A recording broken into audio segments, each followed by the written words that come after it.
Assalamualaikum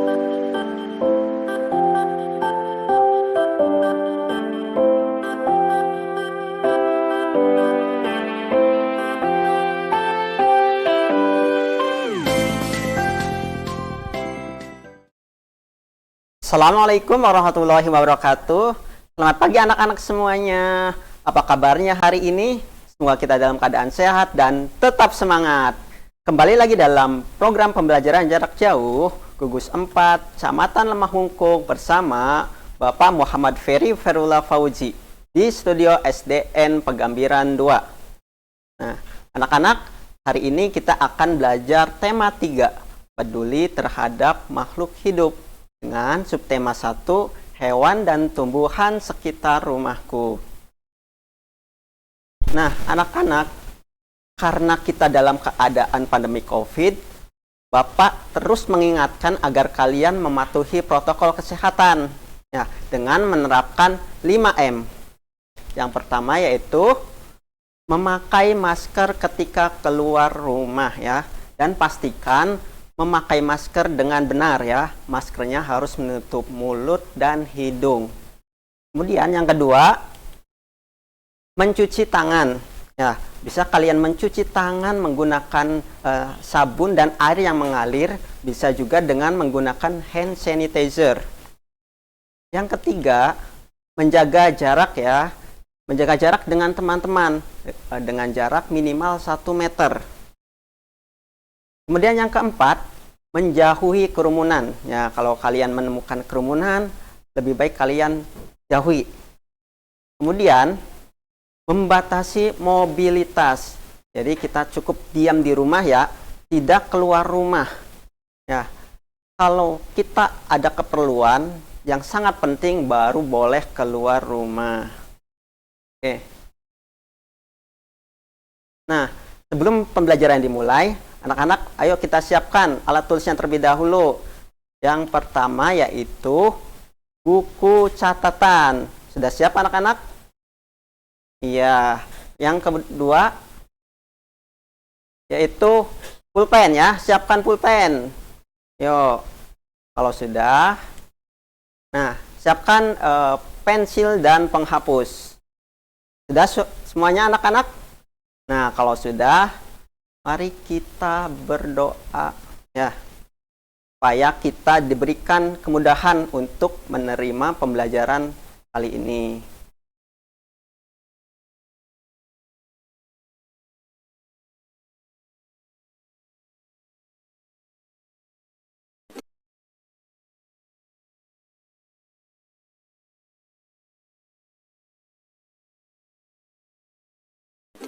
Doa sebelum belajar.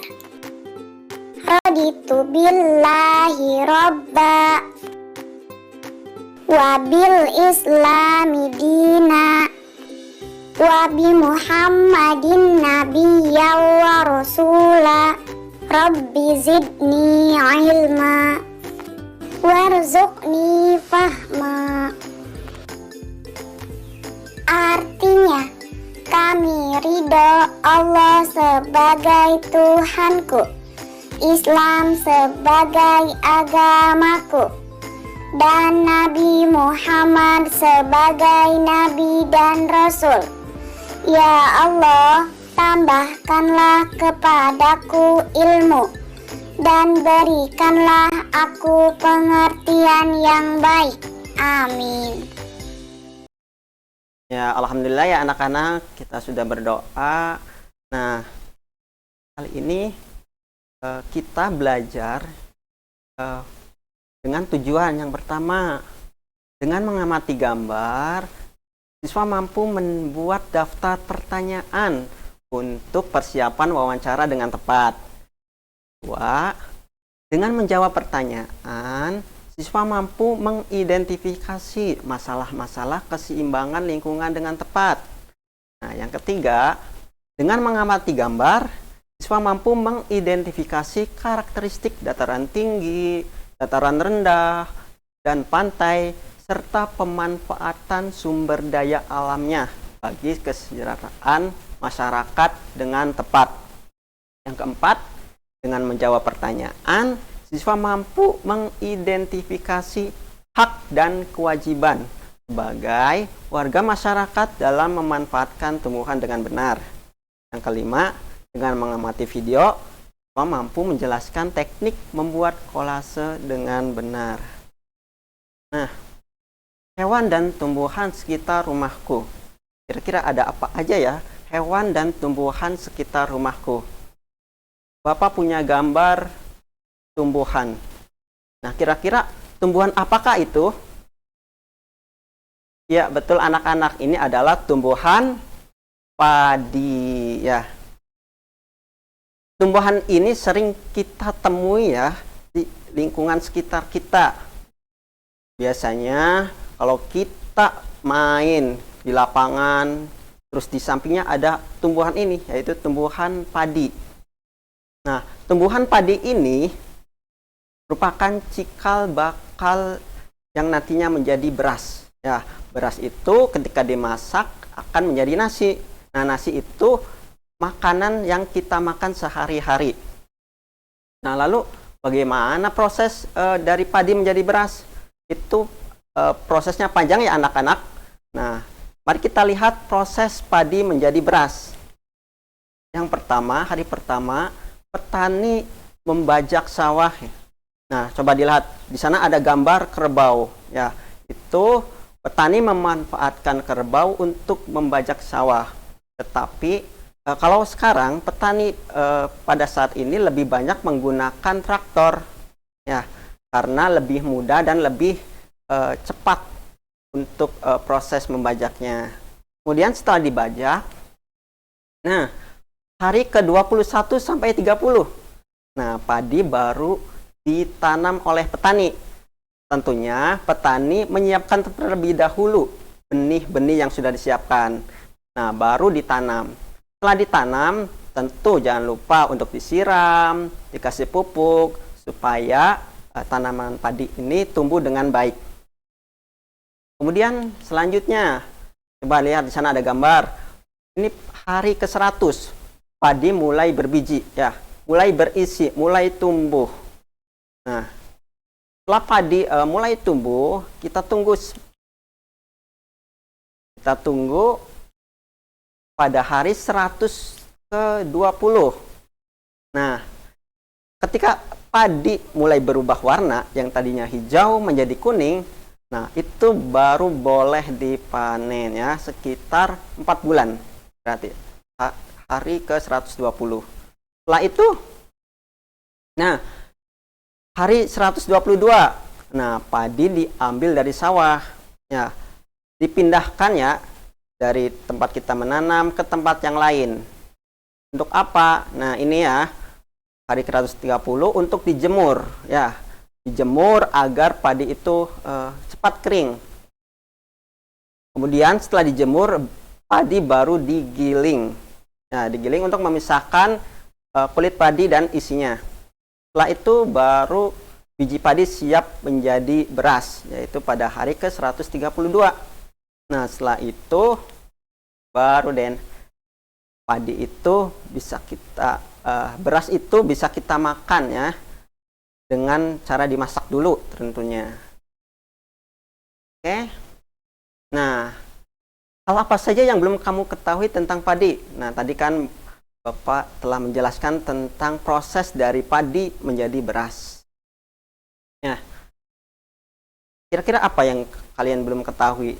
Nah, apabila kalian ada hal yang belum diketahui, tentunya kita bertanya ke ahlinya. Siapa ahlinya? Yaitu, ayo kita bertanya ke petani.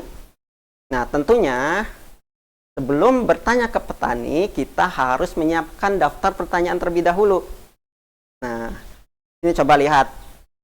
Di sana terdapat daftar pertanyaannya untuk menanyakan tentang tumbuhan padi. Nah, kira-kira apa ya pertanyaannya? Pertanyaannya itu bebas ya. Bebas, terserah kalian. Pokoknya kalian bertanya tentang hal yang belum kalian ketahui tentang tanaman padi. Nih misalnya, pertama yang belum ketahui, nah untuk apa sih Pak petani menanam padi? Nah itu nanti bisa ditanyakan. Kemudian pertanyaan kedua, nah, kapan waktu yang tepat untuk menanam padi? Nah, itu juga bisa ditanyakan. Terus, kenapa padi harus dijemur? Yang keempat, kenapa ada padi yang berwarna hitam? Misal ada kalian menemukan padi yang berwarna hitam, bisa ditanyakan ke petani, kenapa ada padi yang berwarna hitam? Kemudian yang kelima, bagaimana agar tanaman padi hasilnya bagus? Nah, itu bisa kalian tanyakan ke petani. Oke. Nah, tumbuhan di sekitar rumah. Nih, Bapak punya gambar ya. Gambar pertama. Nah, kira-kira apa, Nak? Ini gambar apa? Tumbuhan di sekitar rumah. Ya, betul, inilah tumbuhan mangga. Ya, ini adalah tumbuhan mangga, pohon mangga. Kemudian, kira-kira apa? Nah, ini ada tumbuhan kedua. Iya, betul, ini adalah pohon pisang. Dan Bapak punya gambar lagi nih. Nah, kira-kira apa ya? Tumbuhan apa ya? Ini adalah pohon jambu. Nah, tumbuhan tiga ini bisa kalian temui ya di sekitar rumah. Nah, bisa di rumah teman, di rumah sendiri, atau rumah saudara ya. Pasti ada tumbuhan seperti ini. Nah, kalian bisa membuat daftar pertanyaan nih untuk tumbuhan sekitar rumah ya. Kalian bisa tanyakan ke orang tua. Ya, hal-hal apa saja yang pengen kalian ketahui tentang tumbuhan tersebut. Pertanyaannya bebas. Ya, pertanyaan bebas, tidak dibatasi ya jumlahnya, tetapi minimal kalian menanyakan 2 pertanyaan. Oke. Kemudian ada pertanyaan, apakah padi bisa habis? Oh, tentu saja bisa ya. Oleh karena itu, kita semua harus menjaga ya. Kita harus menjaga padi itu agar tidak habis. Nah, bagaimana caranya? Nah, ini ya, cara untuk menjaga padi agar tidak habis. Yang pertama, menjaga bibit agar dapat ditanam kembali. Ya, hal ini tentunya tidak bisa dilakukan oleh kalian ya. Kalian kan seorang siswa ya. Karena menjaga bibit agar dapat ditanam kembali itu tugas dari Pak Petani ya. Kalian kalau menemukan petani bisa memberitahu ya, bagaimana memberitahu informasi tentang menjaga bibit ya. Kemudian yang kedua, menjaga lahan pertanian. Nah, lahan pertanian, sawah.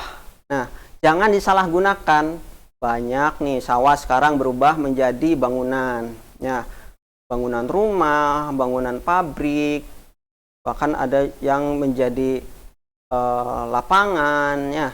Nah, itu tentu tidak baik ya untuk lahan pertanian. Makanya harus dijaga. Harus dijaga agar padi ini tidak habis. Yang ketiga, menjaga kebersihan lingkungan sekitar ya. Kita jangan membuang sampah sembarangan misalnya ya.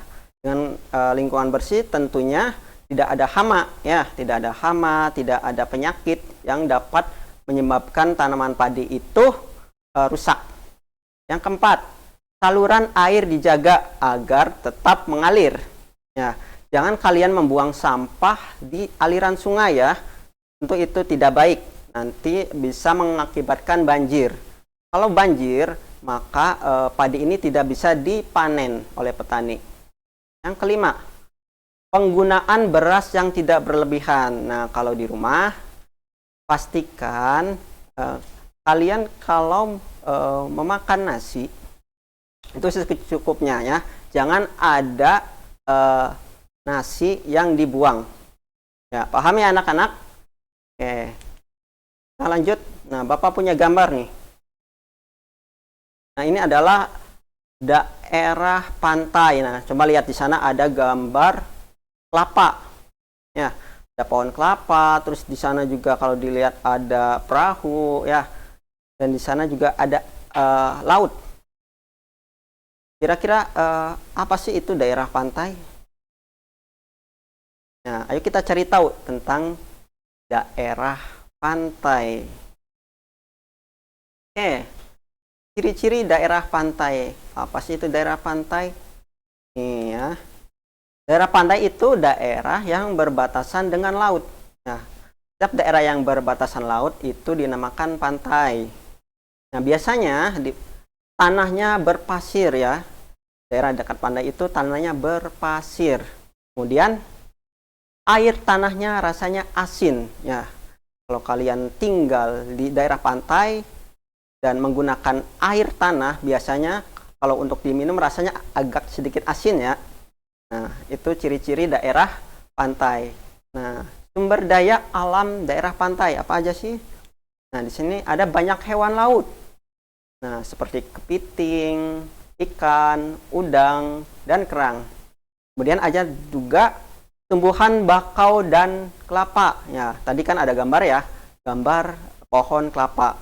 Kemudian juga ada rumput laut. Kemudian apa manfaat daerah pantai? Manfaat daerah pantai yang pertama, tempat pengolahan garam. Ya. Kemudian bisa juga dijadikan tempat pemeliharaan ikan. Ketiga, bisa dijadikan tempat pelabuhan kapal. Yang keempat, bisa juga dijadikan tempat liburan atau tempat wisata. Apa sih pekerjaan penduduk daerah pantai? Nah, biasanya penduduk di daerah pantai itu bekerja sebagai nelayan ya. Kemudian ada juga penambak garam. Nah, kemudian ada juga yang menjadi penambak ikan. Dan kalau daerah pantainya dijadikan daerah wisata, maka ada penduduk yang bekerja sebagai pemandu wisata. Oke ya, itu daerah pantai. Nih, Bapak punya gambar lagi. Nah, sana coba perhatikan, ada sawah. Nah, di sana juga ada gedung-gedung bertingkat, ada rumah-rumah penduduk. Kemudian juga nih tanahnya itu rata. Nah, ini merupakan daerah dataran rendah, ya. Nah, dataran rendah apa sih ciri-cirinya? Ya, ketinggian kurang dari 200 meter di atas permukaan laut.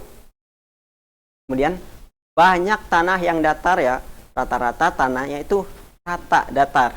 Kemudian banyak rumah-rumah penduduk, ya, seperti gambar yang tadi ya, ada rumah-rumah penduduk.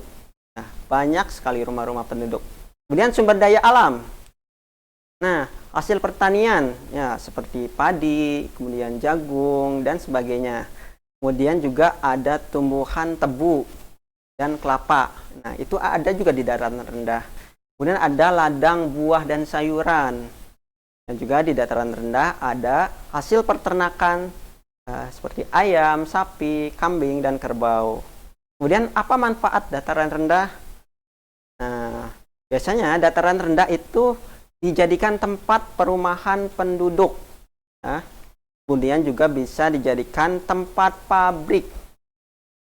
Kemudian bisa juga menjadi tempat bisnis. Nah, selain itu bisa menjadi tempat pertanian dan peternakan. Lalu apa pekerjaan penduduk daerah dataran rendah? Oke ya. Sebenarnya banyak ya pekerjaan penduduk di dataran rendah. Nih, Bapak menyebutkan 4 contoh saja. Pertama, ada yang bekerja sebagai petani, ternak, karyawan pabrik, dan pedagang. Oke. Pahami anak-anak, ini daerah dataran rendah. Kemudian Bapak punya gambar lagi, coba perhatikan. Nah, di sana ada gunung, ada juga rumah penduduk, ada juga pesawahan, juga ada bukit. Nah, ini merupakan daerah dataran tinggi. Ciri-ciri dataran tinggi, yang pertama, ketinggian lebih dari 500 meter di atas permukaan laut. Nah, biasanya udaranya dingin, ya. Banyak bukit dan gunung. Kemudian sumber daya alam di dataran tinggi, diantaranya ada hasil perkebunan seperti teh, kopi. Nah, Kemudian kayu hasil hutan ya, yang digunakan untuk bahan untuk membuat lemari, buat kursi. Nah, itu dari dataran tinggi ya, hasil hutannya. Kemudian hasil pertambangan ya, seperti batu dan pasir. Kemudian juga di dataran tinggi itu ada sumber mata air. Nah, lalu apa manfaat daerah dataran tinggi? Pertama, bisa dijadikan tempat perkebunan, bisa juga dijadikan tempat pertambangan, tempat peristirahatan, dan tempat liburan. Nah, pekerjaan penduduk di dataran tinggi, nah, menjadi pekebun ya, penambang, pengrajin kayu, dan juga bisa menjadi pemandu wisata. Nah, pekerjaan penduduk di dataran tinggi itu tidak hanya itu ya anak-anak, masih banyak lagi. Bisa kalian tanyakan kepada orang tua kalian pekerjaan penduduk di dataran tinggi. Bapak hanya menyebutkan 4 saja. Ya. Nah, Bapak punya pertanyaan, apa hak dan kewajiban kita terhadap tumbuhan? Tadi ya, kita sudah membahas tumbuhan padi.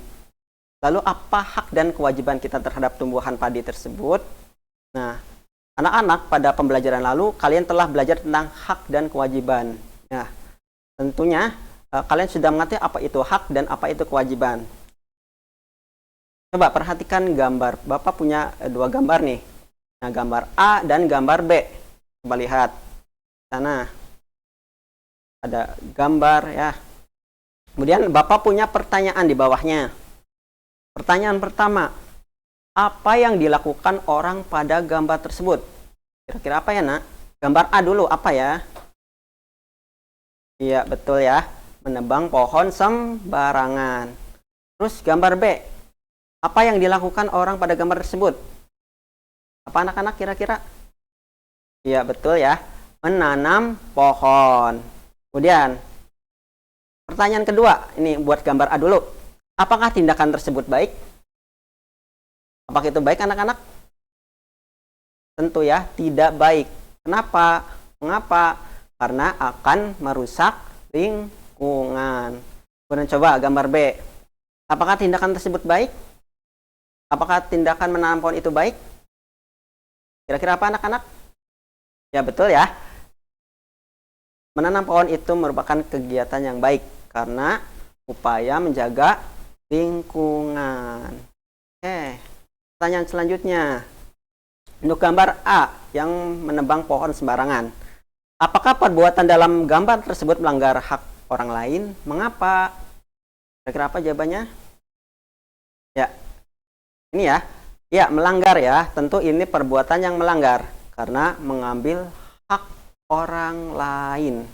Kemudian gambar B, apa itu gambar B itu menanam pohonnya? Apakah perbuatan dalam gambar tersebut melanggar hak orang lain? Ya, ini tidak melanggar karena tidak merugikan orang lain. Pertanyaan nomor 4, untuk gambar A. Apakah orang tersebut sudah melaksanakan kewajibannya? Mengapa? Kira-kira apa anak-anak? Tidak ya, belum ya. Belum melaksanakan kewajibannya karena orang tersebut tidak menjaga pohon, malah merusak. Kemudian gambar B. Apakah orang tersebut sudah melaksanakan kewajibannya? Mengapa? Ya, jawabannya yaitu sudah. Karena orang tersebut berusaha melestarikan pohon. Paham ya anak-anak? Nah, ini hak dan kewajiban manusia terhadap tumbuhan. Nih, yang pertama hak.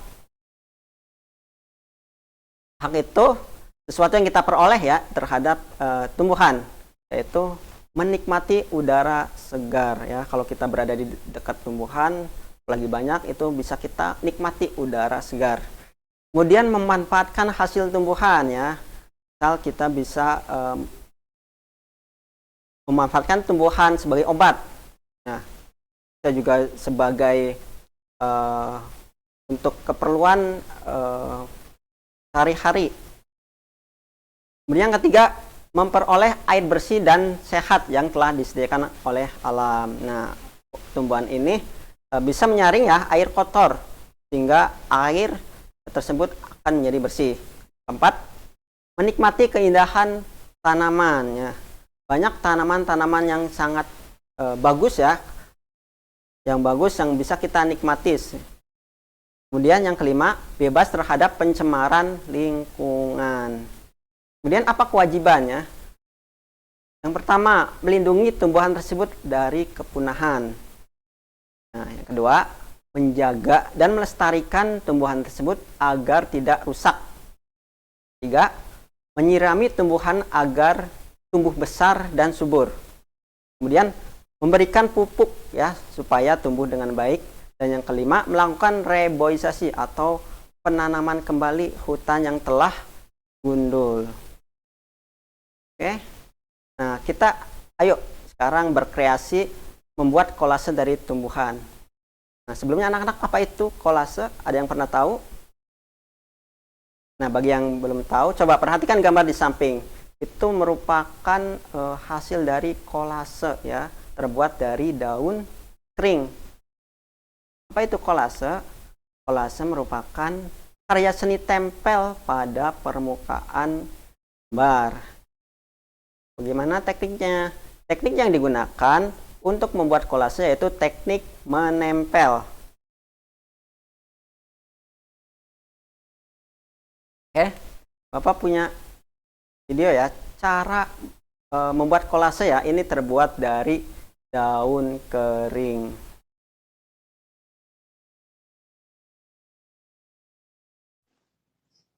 Assalamualaikum warahmatullahi wabarakatuh. Kembali lagi di channel Dunia Anak Kreatif bersama Kak Nining.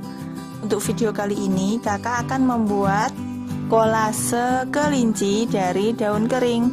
Daunnya kakak pakai daun nangka ya. Bagaimana caranya dan langkah-langkahnya, simak terus sampai habis. Terima kasih.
ini kita kasih hiasan wortel sama rumput-rumput sedikit biar lebih cantik lagi. Ini hasilnya seperti ini, bisa dicoba di rumah dan semoga bermanfaat. Jangan lupa selalu dukung channel kami dengan cara subscribe, like, comment, share, dan aktifkan lonceng notifikasinya agar tidak ketinggalan video terbaru kami. Sampai jumpa. Assalamualaikum warahmatullahi wabarakatuh. Nah, anak-anak, itu ya cara membuat kolase menggunakan daun kering ya. Tentunya kalian harus menyiapkan bahan-bahan terlebih dahulu ya. Setelah itu kalian bisa membuat sketsa ya. Mau buat apa? Misal tumbuhan pisang, tumbuhan mangga ya. Setelah itu kalian juga memotong bahan-bahan untuk ditempel di bahan kolase tersebut ya. Nah, ini ya kesimpulan pembelajaran kali ini ya anak-anak. Yang pertama, daftar pertanyaan nih dapat dijadikan pedoman untuk kegiatan wawancara ya. Jadi daftar pertanyaan ini kalian bisa buat ya untuk menggali informasi yang ingin kalian ketahui. Nah, kemudian yang kedua, lingkungan harus senantiasa dijaga agar tetap seimbang sehingga tidak mengganggu kehidupan manusia. Tadi ya tanaman padi harus tetap dijaga. Ya. Kemudian tiga, terdapat perbedaan karakteristik lingkungan antara pantai, dataran tinggi, dan dataran rendah. Kemudian yang keempat, salah satu hak kita terhadap tumbuhan yaitu memanfaatkan tumbuhan untuk makanan, dan kewajiban kita terhadap tumbuhannya yaitu melestarikan agar tidak habis. Nah, yang kelima, daun adalah salah satu bagian tumbuhan yang dapat digunakan untuk membuat kolase. Teknik yang digunakan dalam membuat kolase yaitu teknik menempel. Nah, terima kasih telah menyimak pembelajaran jarak jauh gugus 4 Kecamatan Lemah Wungkuk. Sampai jumpa di pembelajaran selanjutnya dan tetap patuhi protokol kesehatan. Assalamualaikum warahmatullahi wabarakatuh.